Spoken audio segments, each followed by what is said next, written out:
जीवन जीने के सूत्र वही श्रृंखला में आज उत्तम त्याग का दिन है।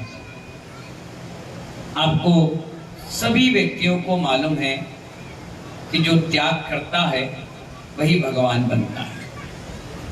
बिना त्याग के तो किसी भी व्यक्ति को कुछ भी मिल ही नहीं सकता। ये प्रकृति का नियम है। बादल पानी का त्याग करते हैं, वृक्ष पत्तों का त्याग करते हैं। हम बच्चों को बनाने के लिए अपने जीवन का त्याग कर देते हैं। साधु संत अपने गुणस्थान को बढ़ाने के लिए, अपने पुण्य को बढ़ाने के लिए, अपने कर्म निजरा करने के लिए त्याग और तपस्या करते हैं। हर व्यक्ति कुछ ना कुछ अपने एंगल से एडजस्टमेंट करके जिंदगी जी लेता है, त्याग करके जी लेता है।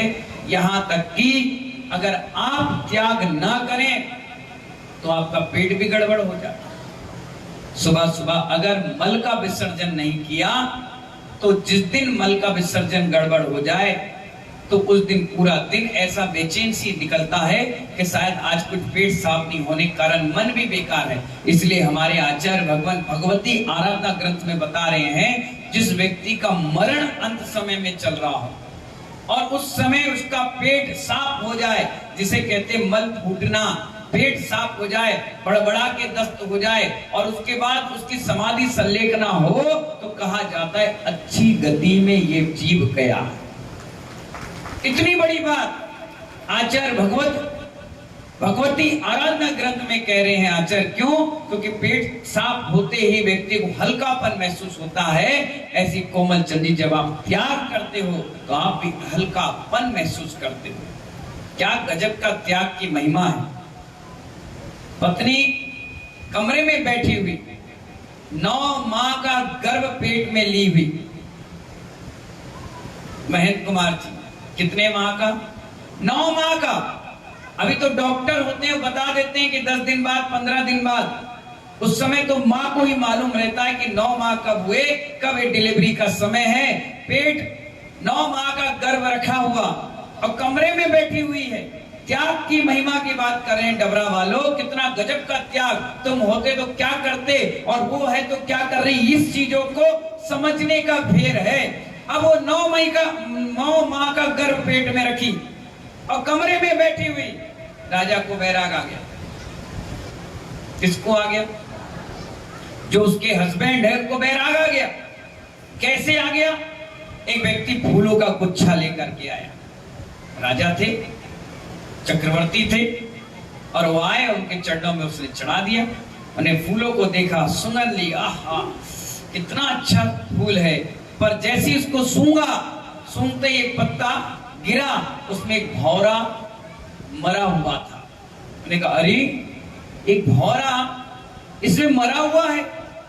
माली ने कहा हाँ भगवान, जब रात के पराग शाम के दिन में पराग लेता है तो इतना मोहित हो जाता है कि जो भौरा लकड़ी में छेद कर लेता है वो पंखुड़ी को तोड़ने में सोचता है कि इसका मैंने रस लिया, इसको क्यों कष्ट पहुंचाऊं।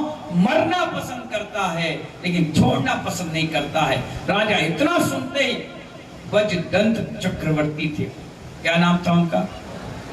वज्रदंत नाम के चक्रवर्ती थे। उन्हें भौरा देख कर के इतना बैराग आया, वो अपने स्थान से खड़े हो गए। बोले बस मुझे बैराग आ गया, संसार शरीर भोगों को मैंने देख लिया, मृत्यु क्षण पंगुर है, शरीर यहीं छूट जाएगा, मैं तो दीक्षा लेने जा रहा हूं। ये बात उस गर्भवती महिला को पता चली जो उनकी धर्मपत्नी थी। उनकी खड़ी हुई और धीरे धीरे उनके पास पहुंची। राजन कहां जा रहे हो? बोले दीक्षा ले। क्यों? बोले बस मैंने देख लिया, जीवन का निकट देख लिया कि जीवन का मरण कैसा होता है। मुझे बैराग आ गया है, अब तो मुझे रोको टोको नहीं, मुझे जान दो। तुम होती तो जाके पुलिस में रिपोर्ट करती, अपने माता पिता को व्हाट्सएप पे फोन करती, 50 आदमियों में हल्ला मचा देती कि जब तुम्हें शादी करनी नहीं थी, जब तुम्हें बैराग ही लेना था, तो पेट में गर्भ को क्यों स्थान दिया। लेकिन वो महिला आपकी डबरा की नहीं थी, वो महिला थी, उसने गर्भ को धारण किया। तो देखिए धर्म पत्नी किसे कहते हैं। अब सोचिए, विचार करिए। उसने अपने पेट पर हाथ रखा और कहा मेरे पेट में 9 माह का गर्भ है। ये आपको मालूम भी है, लेकिन फिर भी आप बैराग को धारण कर रहे हैं। मैं आपको रोक रही और टोक रही नहीं हो। आप बेशक दीक्षा लेना, आज नहीं अभी ले लेना, लेकिन एक बार इस बच्चे का जन्म हो जान दो। क्या कहा उसने? जन्म हो जान दो, एक बार देख तो लो, लड़की है लड़का है, एक बार अपने हाथ में रख करके उसे देख तो लो कि जिसको आपने गर्भ में छोड़ा है बाहर निकलने तक इंतजार तो कर लो। उन्होंने कहा नहीं, बैराग क्षण भंगुर होता है, बिजली की तरह आता है, जिसने पकड़ लिया वही भगवान बन पाता, बाकी सब ऐसे बैठे रह जाते हैं। निकलने के लिए तो सैकड़ों लोग निकल रहे हैं, लेकिन महानुभाव हर किसी का पुण्य और भाग्य साथ नहीं देता।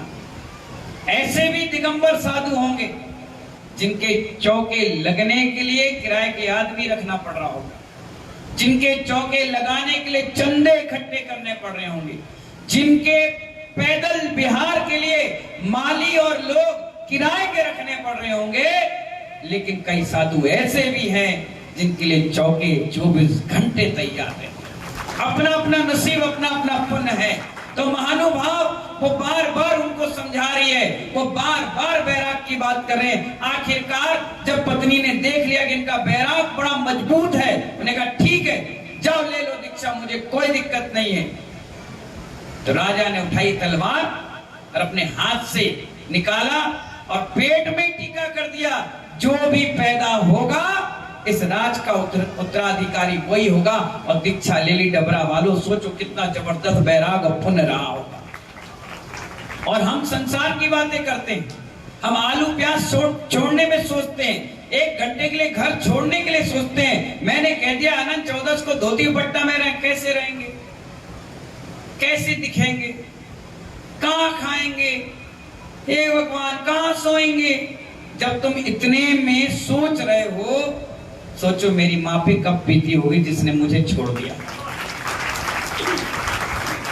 पूछो एक पिता से 65 साल की उम्र में, उनने भी अंदर से आकांक्षाएं रखी होंगी कि मेरे भैसन सागर हमारी सेवा करेंगे, भैया वित्ती करेंगे, बुढ़ापे में कमा के ला के देंगे। माँ सोचती होगी बहू आएगी, नाती पोतों को खिलाएंगे पिलाएंगे। मैं भी बहू की जिंदगी भी जी चुकी, 300 लोग का एक साथ भोजन। सोचिए विचार करिए उस माँ के ऊपर क्या बीती होगी जब घर छोड़कर निकल गया। तुम 1 घंटे के लिए घर छोड़ते हो, तिल मिला जाते हो, बार बार घड़ी देखते हो। जिनने अपना जीवन ही सौंप दिया धर्म के लिए, कितनी बड़ी बात है। इसलिए कह रहा हूं आज का त्याग का दिन सबसे महत्वपूर्ण दिन है।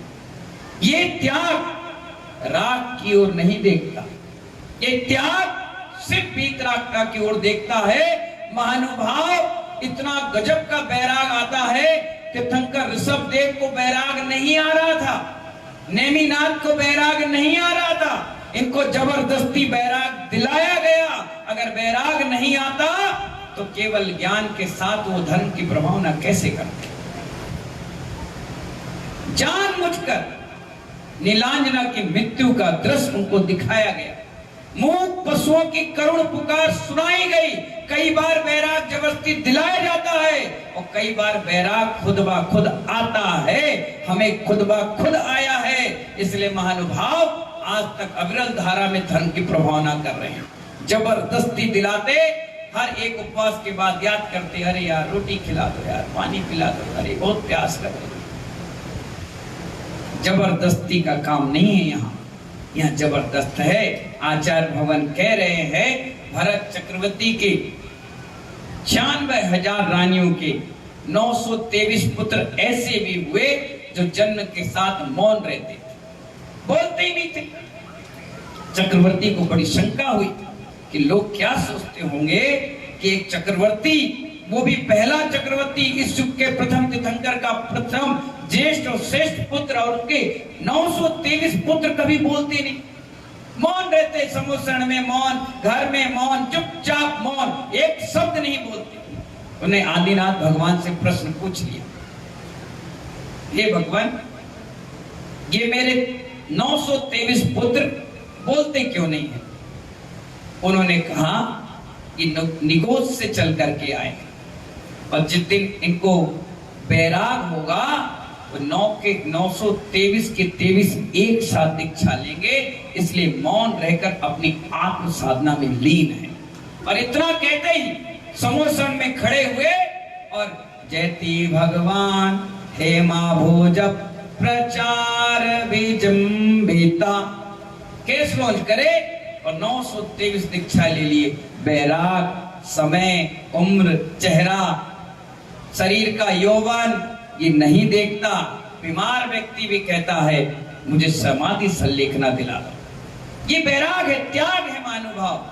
आचार्य भगवान कहते हैं संसार से जब डर के भाव आ जाए, संसार से जब विरक्ति के भाव आ जाए, संसार में लग जाए कि बस अब संयम ही हमारा सहारा है, बाकी सब बेसहारा है, उसी क्षण एक सिर पर लेकर निर्गंत योगी के पास चले जाओ और कहो कि गुरुदेव आज तक मेरे जीवन में कोई गुरु नहीं था, माँ पिता ने तो सहारा देकर इस लायक बना दिया कि आपके सामने खड़े हो गए, अब ऐसा आशीर्वाद दो कि मोक्ष मार्ग में आप हमारे सहारे बन जाओ और हम भी आपके जैसे बन करके केवल ज्ञान की प्राप्ति कर लें। तो महानुभाव चक्रवर्ती बोले आपके समोसण में आए हुए हैं 923 बालक, सबके सब खड़े हुए और दीक्षा धारण कर ली।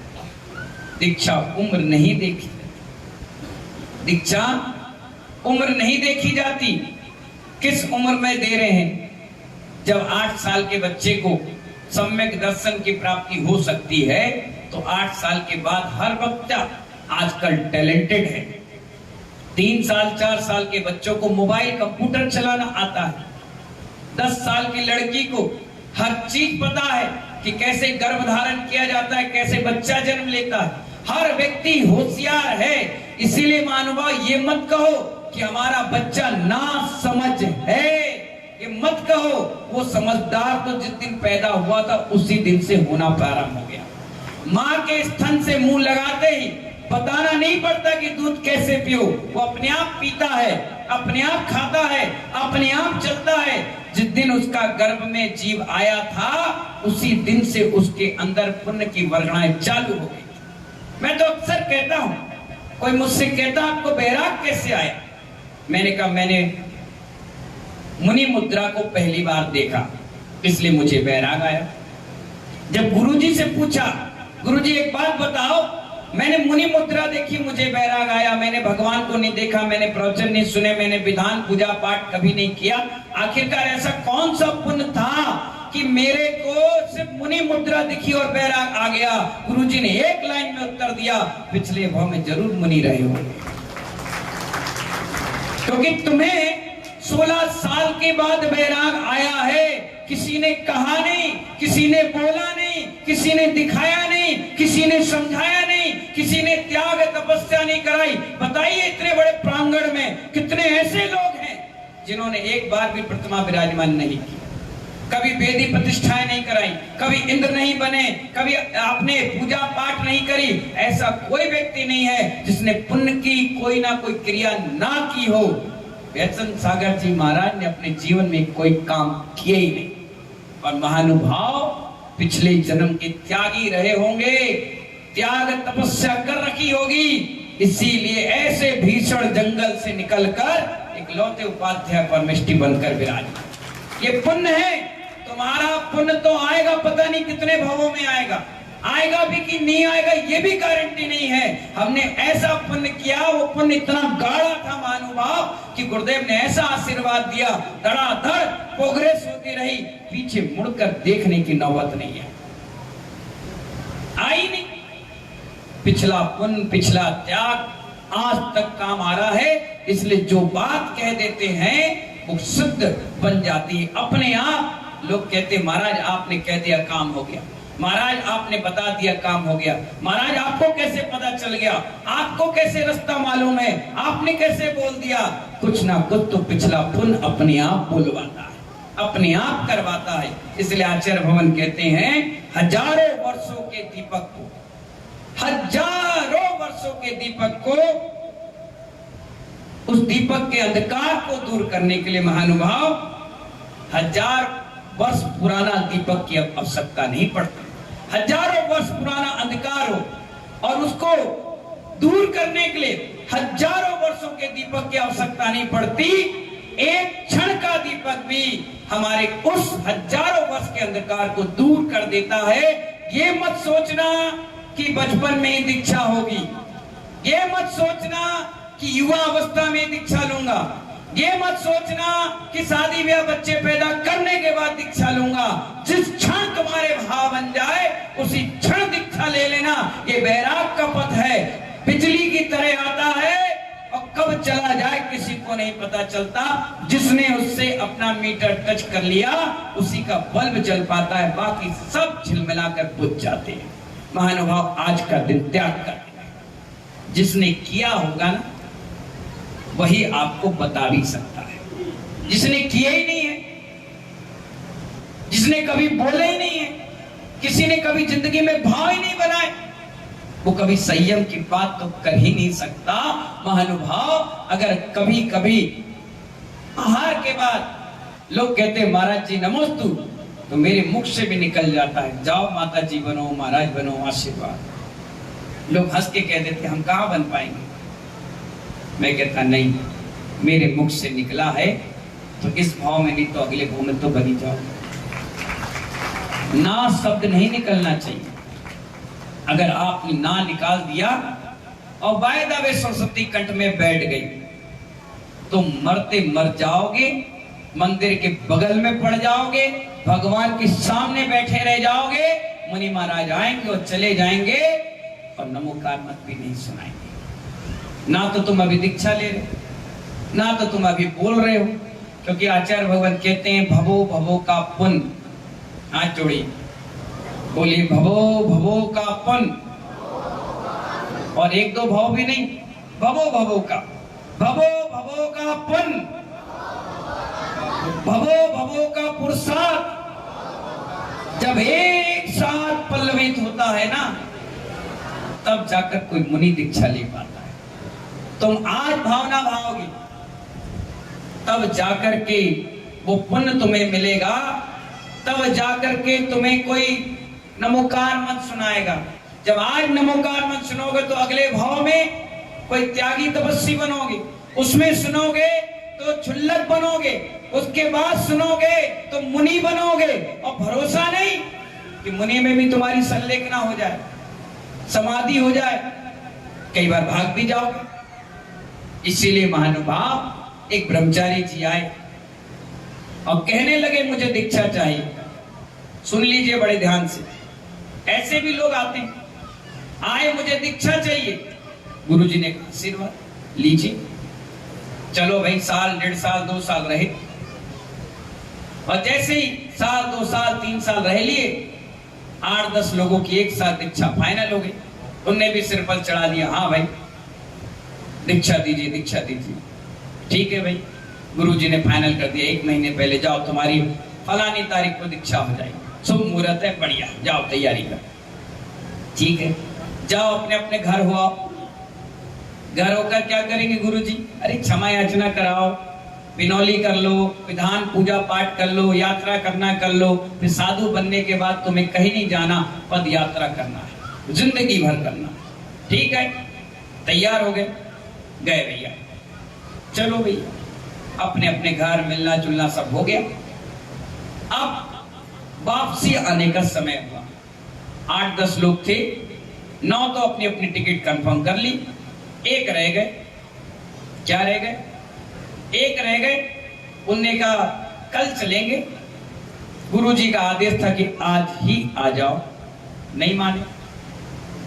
मोह आ जाता ना, जब घर का पानी, दाल, रोटी, सब्जी खा लो तो, नमक खा लो तो मम्मी दिखती है, पिता दिखते हैं, भाई दिखते हैं, रोते हैं, बिलखते हैं, एक दिन और रुक जाओ, फिर कब आओगे? ठीक है, रुक गए, हाँ ठीक, नहीं, हाँ उससे मिल लो, इसके यहाँ जाओ, उसके यहाँ जाओ। होता है ना। डेट थी कि 5 तारीख को आना है और वो भाई साहब सबके सब 4 तारीख को निकल आए, 5 को पहुंच गए। गुरुजी ने पूछा हाँ एक कहाँ है? फोन लगाए, हेलो कहाँ हो? अरे वो मम्मी रोक ली थी, वो रिश्तेदार के जाना था। अरे गुरुजी ने कहा था ना 5 को आ जाओ, हम कल सुबह आ जाएंगे, गाड़ी का रिजर्वेशन हो गया, सब बढ़िया हो गई। अच्छा ठीक भैया। अब देखिए किस्मत किसको कहते हैं। 7 के 7 पहुंच चुके थे, 8वां रह गया। जैसे स्टेशन में पहुंचे, गाड़ी 2 घंटे लेट। सुन लीजिए बड़े ध्यान से, गाड़ी 2 घंटे लेट। मम्मी पापा बोले अब यहाँ स्टेशन में बैठ के क्या करोगे, चलो घर। बोले चलो। कहा जाता है मुहूर्त पर एक बार निकल गए तो निकल गए, दोबारा लौट कर नहीं आना चाहिए। घर आए, बैठ गए, देखे 4 बजे की ट्रेन थी, 2 बजे हैं, 1-1.5 घंटा और बैठ लो। जैसी 3:30 बजे उन्होंने कहा अब चलते हैं। जैसी वो गए, ट्रेन स्टेशन पे ही खड़ी थी। किसमें खड़ी थी? स्टेशन पे खड़ी थी, ये बाहर थे और हॉर्न बजा, ये बैग उठाए भागे कि कहीं ट्रेन नहीं छूट जाए, ट्रेन नहीं छूट जाए। जैसी भागे, ट्रेन चुक चुक चुक चुक चुक चुक बढ़ने लगी। इनके पीछे एक लड़का दौड़ा, भैया मैं बैग लेके आ रहा हूं, तुम दौड़ो आगे। जैसे उन्हें पटरी पर चढ़े, होती ना सीढ़ी, उस पर चढ़े, पैर स्लिप हुआ, सीधे ट्रेन के नीचे घुसे, खड़ा।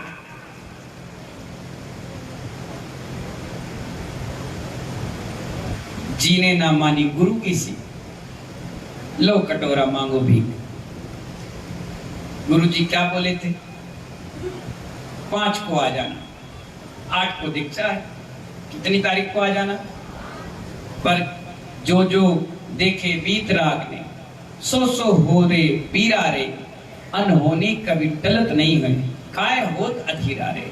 बस जीवन लीला खत्म, दोनों पैर कट गए। आज भी महानुभाव तीर्थ क्षेत्र में बैठ कर शुद्ध भोजन कर रहे। जो जो मुनि आते हैं देखकर रोते हैं, काश गुरु की बात मान लेते तो आज हम भी मुनि बन करके आहार ले रहे होते, साधना कर रहे होते। मैंने कहा ना, भवो भवो का पुण्य, भवो भवो का पुरुषार्थ जब एक साथ पल्लवित होता है तब जाकर कोई मुनि बनता है। मुनि बनने के बाद वो इस पिछी कमंडल की लाज रखकर साधना के क्षेत्र में उतर पाता है। हर किसी को साधना सेट भी नहीं हो पाती, बीमार हो जाते हैं, गंभीर बीमारियां हो जाती, चले जाते हैं, भाग जाते हैं। इसलिए 1 लाख लोग महावीर भगवान बनने के लिए चलते हैं, बनता सिर्फ एक है। 99,999 लैप्स हो जाता है, उनकी कोई गिनती नहीं आती इस मोक्ष मार्ग में। इसलिए कहा जब तुम्हारे त्याग के भाव बने तुरंत कर लेना चाहिए, और अभी से भावना बना कर रखोगे तब जाकर अंत में कोई तुम्हें नमोकार मन सुनाएगा, नहीं तो नगर पालिका के डब्बे में डाल कर ले जाएगा। अर्घम ने पाम की स्वाहा, न तुम्हें कोई जानने वाला, न तुम किसी को जानने वाले। इसलिए जब तक त्याग की भावना बनाते रहोगे तब तक वीतराग अवस्था की ओर आगे बढ़ते रहोगे। इन्हीं मंगल भावनाओं के साथ जय बोले आदिनाथ भगवान की।